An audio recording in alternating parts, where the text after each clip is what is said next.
नमस्कार। साहित्य तक के बुक कैफ़े के एक दिन एक किताब कार्यक्रम में मैं जयप्रकाश पांडे आपका स्वागत करता हूँ। यह गांधी जयंती सप्ताह है और महात्मा गांधी की जयंती के अवसर पर मैं उनसे जुड़ी हुई पुस्तकों की चर्चा कर रहा हूँ बुक कैफ़े के एक दिन एक किताब कार्यक्रम में। ये पुस्तकें ऐसी पुस्तकें हैं जो महात्मा गांधी के विचारों, उनके जीवन, उनके आदर्शों, उनके मूल्यों पर आधारित हैं। और ये पुस्तकें ये बताती हैं कि दरअसल महात्मा गांधी ने किस तरह के भारत का स्वप्न देखा था। आज मैं जिस पुस्तक के साथ उपस्थित हूँ उसका नाम है महात्मा गांधी की वसीयत। मंजर अली सोख्ता की यह पुस्तक है। मंजर अली सोख्ता का जन्म 1884 में बदायूं में हुआ था। इनके पिता शेख मुबारक अली मोतीलाल नेहरू के मुंशी थे। इलाहाबाद में इनकी पढ़ाई लिखाई हुई। वहीं उन्होंने स्नातकोत्तर और एलएलबी की उपाधि हासिल की। इलाहाबाद लॉ जर्नल के लिए रिपोर्टिंग की।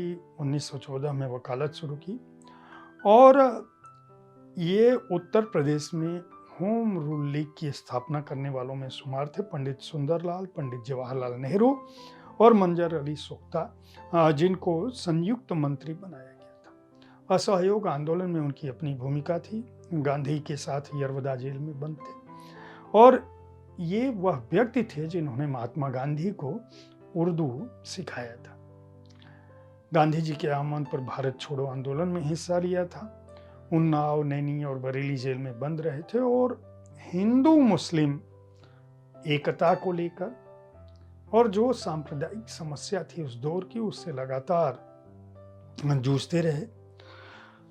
यह पुस्तक दरअसल महात्मा गांधी की वसीयत मंजर अली सोख्ता की वह पुस्तक है जो महात्मा गांधी की मृत्यु के तुरंत बाद प्रकाशित हुई थी और ये 1949 में छपी थी। गांधी जी की हत्या 1948 में हुई थी, 30 जनवरी को। इस पुस्तक में मंजर अली सोख्ता यह बताने का प्रयास करते हैं कि दरअसल महात्मा गांधी भारत को लेकर क्या स्वप्न देख रहे थे तब जब देश आजाद हो चुका था। गांधी जी के जीवन के आरंभिक क्षणों पर भारत को आजाद कराने की जो उनकी लड़ाई है उस पर बहुत सारी किताबें आ चुकी हैं। हम लगातार उस पर पढ़ते रहते हैं, अपने पाठ्यक्रमों में भी पढ़ते रहते हैं। लेकिन दरअसल जब भारत 15 अगस्त 1947 को आज़ाद हो गया और कुछ महीने जब देश के दंगे का शिकार रहा देश, हिंदू मुस्लिम दंगों के बीच विभाजन की जो त्रासदी है, उस दौरान भी और जो सरकार बन चुकी थी कांग्रेस की, उसे लेकर महात्मा गांधी क्या सोच रहे थे। बहुत सारे लोगों का मानना है कि गांधी के पास लगातार यह चिट्ठियां आ रही थी कि जो नया मंत्रिमंडल है वह भ्रष्ट होता जा रहा है। लोग जो शासक हैं, मंत्री हैं, वो अपने को अहंकार में आ गए हैं। महात्मा जैसा व्यक्ति जो भारत के आखिरी व्यक्ति के कल्याण की कामना कर रहा था, वह क्या सोच रहा था। यह पुस्तक महात्मा गांधी की वसीयत उन्हीं विषयों पर ध्यान देती है और इस पुस्तक में बापू के जो बुनियादी सिद्धांत हैं उसकी बात से शुरुआत हुई है। और ये बुनियादी सिद्धांत क्या था कि गांधी जी लोक सेवक संघ की स्थापना करना चाहते थे, कांग्रेस को नष्ट करना चाहते थे। उनका मानना था कि कांग्रेस का उद्देश्य जो है वह समाप्त हो चुका है। एक राजनीतिक दल के तौर पर कांग्रेस को जो हासिल करना था, उसने स्वतंत्रता आंदोलन की लड़ाई लड़ी, अंग्रेजों को इस देश से भगाया, अपनी सत्ता और अपना लोकतंत्र कायम किया, संसदीय प्रणाली को स्वीकार कर लिया। तो अब हमें कांग्रेस को नष्ट कर देना चाहिए और लोक सेवक संघ को सब कुछ उस रूप में देखना चाहिए जिस रूप में भारत के लिए उन्होंने एक कल्पना की थी। अब ये लोक सेवक संघ क्या करना चाहता था, उसके आदर्श क्या थे, उसका पूरा विवरण इस महात्मा गांधी की वसीयत पुस्तक में मंजर अली सोख्ता लिखते हैं। उनका कहना है कि दरअसल गांधी जी के सामने देश की आज़ादी के तुरंत बाद जो समस्या थी वो धर्म की पहचान की थी। धर्म का असली स्वरूप क्या होगा? क्या यह हिंदू, मुस्लिम, सिख, ईसाई जिस रूप में अपनी आस्थाओं को, अपनी पूजा पद्धति को, अपने विश्वास को संजोते हैं, क्या धर्म हुआ है? ऐसा नहीं था। गांधी जी धर्म के असली स्वरूप को स्वीकार करना चाहते थे, जिसका अर्थ है कि धर्म ध्री धातु से निकला है। ध्री का अर्थ है धारण करना और धारण करने का अर्थ है सब कुछ संभाल कर रखना। इसमें कहीं अपना और अपना कोई पराया नहीं है। धीरज धर्म का सबसे पहला मूल्य है, क्षमा उसका दूसरा, संयम का अर्थ आत्मा पर संयम, चोरी न करना, सफाई रखना, अपनी इंद्रियों पर नियंत्रण रखना, बुद्धि से काम लेना, विद्या हासिल करना, ये सब धर्म के ऐसे लक्षण हैं जो किसी भी कसौटी पर दुनिया के हर धर्म में है। और दुनिया के हर धर्म में कि इस विश्वास को, जो मूल तत्व है धर्म का, अगर आप स्वीकार करें तो क्या आपके मन में कोई घृणा रहेगी? बापू के लिए धर्म केवल जो है पढ़ने की चीज़, रीति रिवाज की चीज़, आडंबर की चीज़, दिखावे की चीज़ नहीं थी। उनका कहना था कि दरअसल धर्म के इस रूप को हर व्यक्ति के पास पहुंचना चाहिए। इस पुस्तक में मंजर अली सोख्ता लिखते हैं कि दरअसल गांधी पर तुलसीदास के रामचरितमानस का अप्रतिम प्रभाव था और वे बार बार जो है रावण रथी बिरथ रघुवीरा देख विभीषण भयउ अधीरा अधिक प्रीति मन भा संदेहा बंदी चरण कह सहित स्नेहा। जब विभीषण ये शक करते हैं तब जो राम चंद्र जी का उत्तर है, यानी भगवान राम का, वह जानना सभी व्यक्ति के लिए जरूरी है। मंजर अली सोख्ता अपनी इस पुस्तक में भी लिखते हैं इस बात को कि इस रामचंद्र जी उत्तर देते हैं, सुनहु सखा कह कृपा निधाना जेहि जय होई सो स्यंदन आना सौरज धीरज ते ही रथ चाका सत्यशील दृढ़ ध्वजा पताका बल विवेक दम परहित घूरे क्षमा कृपा समता रजि जोरे।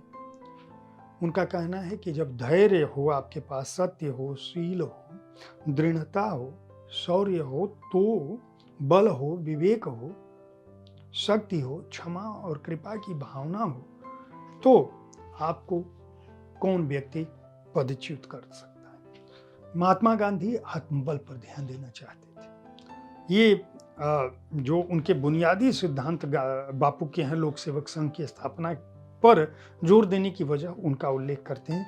आत्मबल होना चाहिए, तब जाकर आप आगे बढ़ें। स्वराज की जो भावना है, जिसमें सत्य, अहिंसा और सत्याग्रह का जो असली स्वरूप है, वसुधैव कुटुंबकम की जो बात है, बापू उस पर जोर दे रहे थे। ये स्वराज क्या है? ये स्वराज वह स्वराज नहीं था जो आज दिल्ली में केंद्रित है। महात्मा गांधी के स्वप्न का स्वराज वह स्वराज था जिसमें हर घर इतना स्वतंत्र हो जाए, और ये जो राम राज्य की परिकल्पना है, जहाँ खग से लेकर और शेर तक और दैविक भौतिक तापा राम राज नहीं काहू व्यापा, उसकी परिकल्पना गांधी कर रहे थे। सत्य और अहिंसा उनका मूल स्वरूप था। पश्चिमी सभ्यता के प्रति महात्मा गांधी का मानना था कि जो पश्चिमी सभ्यता का जो राज्य है वो हमारे यहाँ नहीं आना चाहिए। क्यों? क्योंकि वहाँ जो सभ्यता है वह राजकाज से जुड़ी हुई, और राजकाज हमेशा जो है युद्ध को, टकराव को जन्म देता है। हमारा जो राज्य होना चाहिए वो दान, ज्ञान, दया और तप पर, जो पुरानी सभ्यताएं हमारी हैं, भारतीयता का जो मूल स्वर है उस पर होना चाहिए। लोकतंत्र का स्वरूप पश्चिमोन्मुखी नहीं होना चाहिए, व्यापार नहीं होना चाहिए उस तरह का कि केवल और केवल लाभ करिए, केवल आर्थिक लाभ करिए। यही वजह थी कि पश्चिमी सभ्यता के प्रति बापू जो है वह उसका एक तरह से विरोध कर रहे थे। वो चाह रहे थे कि पश्चिमी सभ्यता के मोह जाल में लोग न फंसें, और इसके लिए वो किसी तरह का एक दूसरा आंदोलन करना चाहते। उनका जो पार्लियामेंट्री संसदीय राज था उसके बारे में भी वो बहुत स्पष्ट थे। उनका मानना था कि हमारी जो जनता है वो बहुत भोली भाली है और जो राज कर रहा है वो मायावी और प्रपंची हो सकता है। इसलिए लोकतंत्र के इस स्वरूप को, जिसमें लालच देके राज स्थापित किया जाए, महात्मा गांधी उसका विरोध कर रहे थे। वो इस ढोंगी लोकतंत्र के विरोधी थे। ये बुनियादी सिद्धांत थे जिसके चलते लोक सेवक संघ की स्थापना उन्होंने करने की सोची। इसका जो विधान का मसौदा है वो 30 जनवरी 1948 को, जिस दिन महात्मा गांधी की हत्या हुई थी, उसके ठीक 4 घंटे पहले उन्होंने भारतीय राष्ट्रीय कांग्रेस के महासचिव को इस हिदायत के साथ भेजा था कि वो इस प्रस्ताव को जब कांग्रेस की बैठक होगी, अधिवेशन होगा, उसमें पास करें। यह तथ्य बहुत कम लोग जानते हैं। इस तथ्य की कांग्रेस भी चर्चा नहीं करती, विरोधी दल भी चर्चा नहीं करते कि दरअसल लोक सेवक संघ का जो विधान था, महात्मा गांधी जी उसको क्यों पास कराना चाहते थे और अपनी मृत्यु से 4 घंटे पहले उन्होंने क्यों यह बात कही थी। लगातार गांधी जी हरिजन में लेख भी लिख रहे थे और उनका ये मानना था कि दरअसल कांग्रेस जैसी शक्तिशाली संस्था को क्यों नष्ट हो जाना चाहिए। आप गांधी जी की सोच का महत्व ऐसे समझ सकते हैं कि पंडित जवाहरलाल नेहरू ने जब 1948 के मार्च में रचनात्मक कॉन्फ्रेंस हुई थी वर्धा में, तब इस बात को कहा था कि अपने नए विधान से बापू हमें राजगद्दी से ही नहीं, राजनीति के मैदान से ही बाहर ले जाना चाहते हैं। लेकिन बहुत कोशिश करने के बाद भी मैं यह नहीं समझ सका कि आखिर हम इसको किसे सौंपें। शायद गांधी होते तो वह यह बता पाते कि जिस बात की वह कल्पना कर रहे हैं कि उनके राजनेता लोक सेवक बने, जनता के प्रति समर्पित हों और कांग्रेस को तोड़ दिया जाए, तो आखिर जो सरकार होती उस पर कौन काबिज होता। गांधी जी इसे बताने के लिए जिंदा नहीं थे। लेकिन वह मसौदा क्या था, उस मसौदे के अंदर विधान को लेकर गांधी जी ने क्या कहा था, उस विधान की प्रस्तावना में क्या कुछ लिखा था, किस तरह से वहाँ पंचायत की बात थी, किस तरह से वहाँ हथकरघा की बात थी, किस तरह से वहाँ ग्रामीण जीवन की बात थी, किस तरह से नेताओं के लिए उन्होंने ये रखा था कि हर व्यक्ति अपना रोजनामचा लिखेगा, किस तरह से बाबुओं के प्रति उन्होंने स्पष्ट कहा था, जनप्रतिनिधियों के बारे में क्या था, सत्याग्रह का प्रयोग वह क्यों लगातार चाहते थे कि यह इस देश में हो, पश्चिमी सभ्यता का वह किस तरह से विरोध कर रहे थे, गांवों को क्यों वह स्वावलंबन देना चाहते थे। इन सब का उल्लेख महात्मा गांधी ने लोक सेवक संघ के मसौदे में किया था, जिसमें स्वावलंबन भी था, सहयोग भी था। यहाँ तक कि एक बात असहयोग की भी गांधी जी ने कही थी और उसमें उन्होंने इस बात की ताकत दी थी जनता को कि एक तो ये कि वह राजनेताओं को वापस भी बुला सकती है,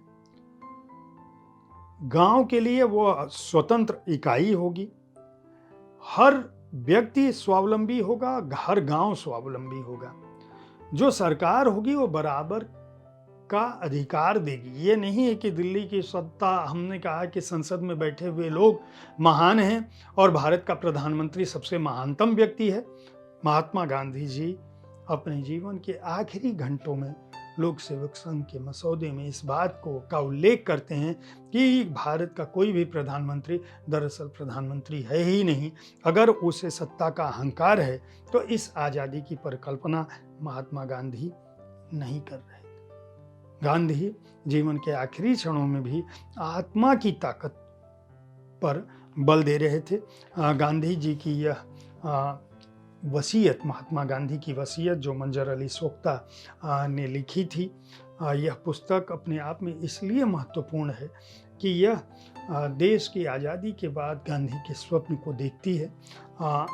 ऐसे समय में जब हम गांधी जयंती सप्ताह में बात कर रहे हैं आपसे महात्मा गांधी के विचारों, आदर्शों और मूल्यों पर, तब इस पुस्तक को दोबारा उपलब्ध कराने के लिए संजय कृष्ण को आभार देना चाहिए, क्योंकि उन्होंने ही इस पुस्तक को प्रस्तुत किया है। मंजर अली सोख्ता की यह पुस्तक जो 1949 में प्रकाशित हुई थी, उसे संजय कृष्ण जो उत्तर प्रदेश के गाजीपुर जिले के जमानिया स्टेशन पर रहने वाले हैं, हिंदी प्राचीन इतिहास से उन्होंने स्नातकोत्तर किया है। गोपाल राम गहमरी और हिंदी पत्रकारिता पर उनका शोध प्रबंध था। उनकी कई पुस्तकें प्रकाशित हो चुकी हैं, जिसमें होती बस आंखें ही आंखें, नागार्जुन पर उनका लेख है। हिंदी पत्रकारिता पर ढेर सारी पुस्तकें आ चुकी हैं और केंद्रीय पर्यटन मंत्रालय के पुरस्कार, राहुल सांकृत्यायन पुरस्कार से सम्मानित हैं। मैं संजय कृष्ण को भी इस बात के लिए बधाई दूंगा, वाणी प्रकाशन को भी इस बात के लिए बधाई दूंगा। और वाणी प्रकाशन ने यह पुस्तक 295 रुपये में प्रकाशित की है। पृष्ठ संख्या 152।